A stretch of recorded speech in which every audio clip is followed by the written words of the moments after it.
Hola, mi nombre es Valentina Bustamante y en esta cápsula educativa veremos cómo fueron las ideas republicanas y liberales durante el siglo XIX, cómo éstas nos llevan más adelante a las independencias, a las creaciones de Estados-nación en América, pero para eso tenemos que saber cuáles fueron estas ideas republicanas y liberales durante el siglo XIX. Los legados de la Ilustración y la Revolución Francesa, donde sus ideas se expandieron a fines del siglo XVIII, fueron fundamentales para los procesos políticos que se desarrollaron en Europa y América durante el siglo XIX y en la conformación del liberalismo, que es una doctrina política, económica y social que defiende la libertad del individuo y la limitación del poder del Estado. Estas ideas sentaron las bases para el desarrollo de los sistemas de gobierno republicanos, en los cuales los ciudadanos eligen a sus autoridades máximas y la vida en sociedad está regulada por leyes, entre otros principios fundamentales, que vamos a ver a continuación. Durante el siglo XIX, la mayoría de los estados europeos incorporaron en sus regímenes políticos los principios básicos liberales. Entre ellos se destacan, primero, la soberanía popular. ¿Qué entendemos por soberanía popular? Cada ciudadano es soberano y ejerce la soberanía directamente. Para lograr un modelo representativo, Sieyès concibió la soberanía nacional, la que por medio de las elecciones periódicas elegiría a sus autoridades. Se concibe así un gobierno que cuenta con el respaldo de la mayoría de quienes son ciudadanos. Otro principio básico del liberalismo es la separación de los poderes del Estado.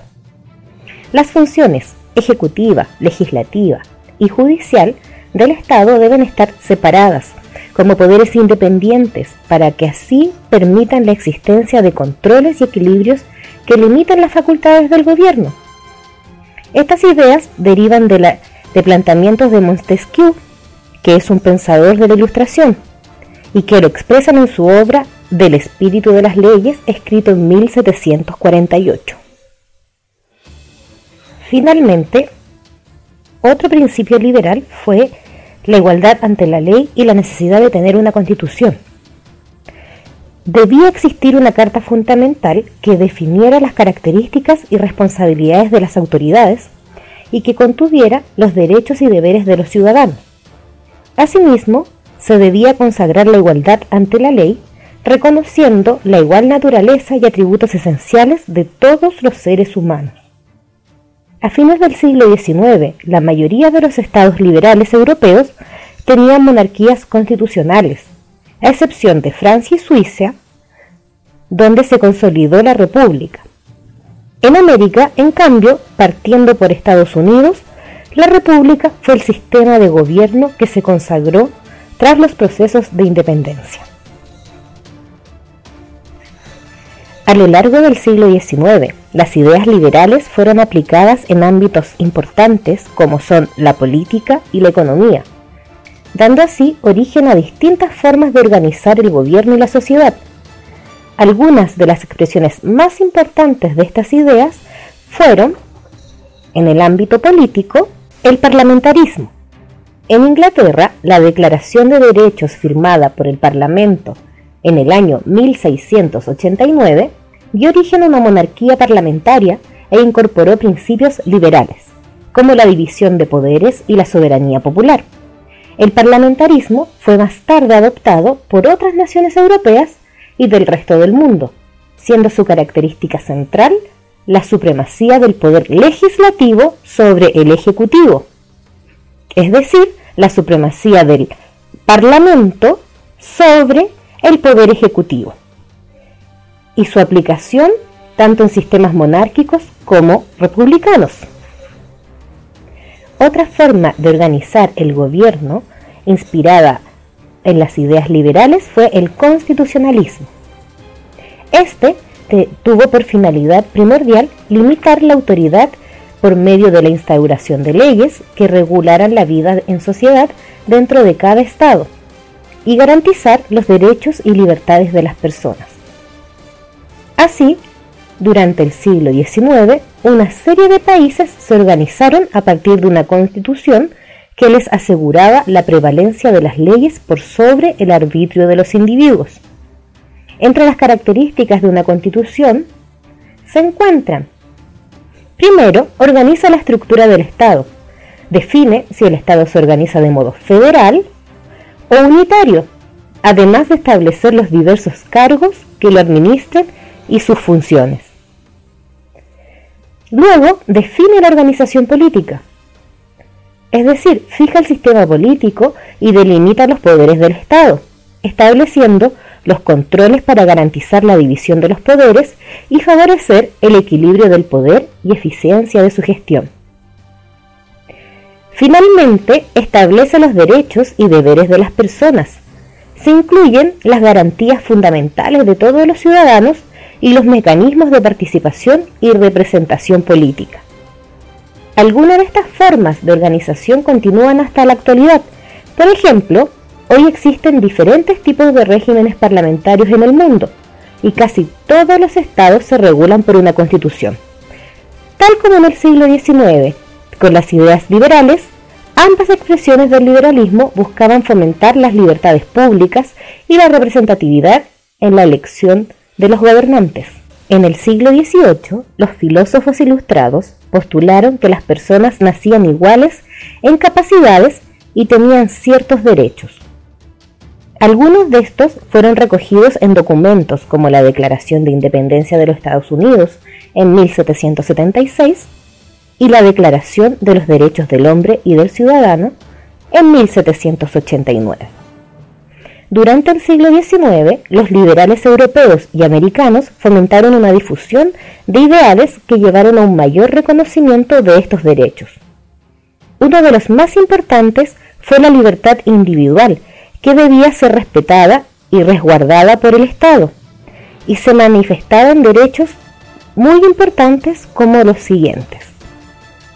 Primero, la libertad de pensamiento, es decir, el derecho a pensar y expresar las propias ideas y de disentir de las contrarias sin ninguna presión de la autoridad.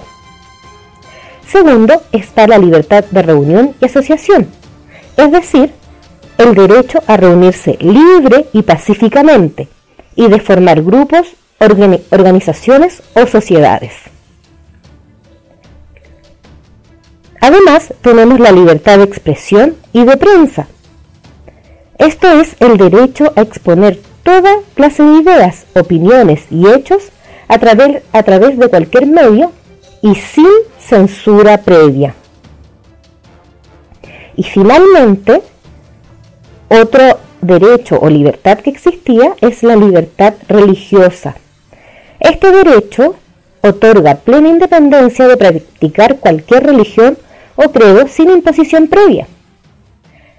Otro de los derechos más relevantes para los liberales del siglo XIX fue la propiedad privada, que vamos a ver que es el pilar fundamental del liberalismo económico. En el siglo XIX, la esclavitud era una situación aceptada en muchos lugares del mundo debido a que en la época colonial, potencias como España, Portugal, Francia, Inglaterra y Holanda utilizaron esclavos al servicio de su crecimiento económico. Sin embargo, las ideas liberales fueron el fundamento para movimientos abolicionistas, que a fines del siglo XIX habían logrado la abolición de la esclavitud en casi todos los países occidentales. A pesar de estos avances, una de las mayores contradicciones del liberalismo extendido durante todo el siglo XIX fue que la promoción de los derechos individuales benefició fundamentalmente a los hombres blancos de Europa y América, dejando fuera a numerosos grupos, como los afroamericanos, las mujeres, que debieron esperar a mediados del siglo XX para que fueran reconocidos sus derechos. Ya vimos la influencia del liberalismo en lo político. Ahora, ¿cómo influyó el liberalismo dentro del plano económico? El deseo de acrecentar la libertad económica surgió en Europa a fines del siglo XVIII, como una reacción a la intervención de los gobiernos en materias económicas. Este pensamiento fue llamado librecambismo y tuvo entre sus principales ideólogos el economista escocés Adam Smith. Entre los principios fundamentales del liberalismo económico del siglo XIX estaban la búsqueda del máximo beneficio personal. ¿Qué quiere decir esto? Para los defensores del liberalismo, la iniciativa privada era el factor principal para el movimiento de los mercados. Según esto, las personas debían trabajar y vender para su propio enriquecimiento. El Estado no podía intervenir. La frase divulgada era el laissez-faire, laissez-passer, dejar hacer, dejar pasar, y hacía referencia al rol limitado que debía tener el Estado en la economía. La acumulación de capitales y competencia para los empresarios, de hecho, tenían que poseer maquinaria y dinero que les permitía desarrollar industrias y negocios. Por otra parte, la competencia les permitía generar más y mejores productos desde la perspectiva del capitalismo. Otro principio económico era la defensa de la propiedad privada. ¿Qué quiere decir esto? El trabajo y las ganancias permitían adquirir bienes que debían quedar bajo custodia exclusiva de sus propietarios. Es por esto que resultaba necesaria la existencia de leyes que protegieran la propiedad. Finalmente, el último principio del liberalismo económico es el libre mercado. ¿Qué quiere decir? El bienestar económico se obtenía de la relación entre consumidores y productores, quienes deciden qué, cómo y para qué producir sin la intervención del Estado. El siglo XIX fue un periodo de activa integración de los mercados mundiales. Los países se preocuparon de exportar e importar productos considerando las ganancias, en el marco de una economía cada vez más libre y abierta. Los países industrializados de Europa, junto con Estados Unidos y Japón, dominaron los mercados, por lo que se crearon grandes diferencias entre estos y las economías menos industrializadas que se dedicaban a la exportación de las materias primas. Retomemos entonces qué aprendimos en esta cápsula.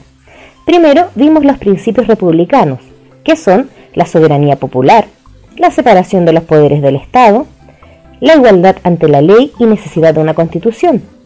Después vimos las expresiones del liberalismo en lo político y en lo económico, representado con el parlamentarismo, el constitucionalismo, el reconocimiento de los derechos individuales y el abolicionismo. Y finalmente vimos algunas características del liberalismo económico, ¿cierto? Vimos sus principios, que son la acumulación de capitales y competencia, la defensa de la propiedad privada y el libre mercado. Con esto podemos dar por finalizado la cápsula del día de hoy. Espero que les haya gustado, pero para ver si es que entendieron un poco de lo que vimos en esta pequeña cápsula, ustedes tienen que hacer la guía que se les enviará por su profesor. Pueden ver cuantas veces sea necesario esta cápsula para responder todas sus dudas. Ahora me gustaría también dejarles un desafío. Hagamos un meme que represente alguna de estas características que vimos del liberalismo político o del liberalismo económico. Como por ejemplo este. Espero que todos se encuentren muy bien. No olviden enviar su actividad a su profesor y nos vemos en una próxima cápsula.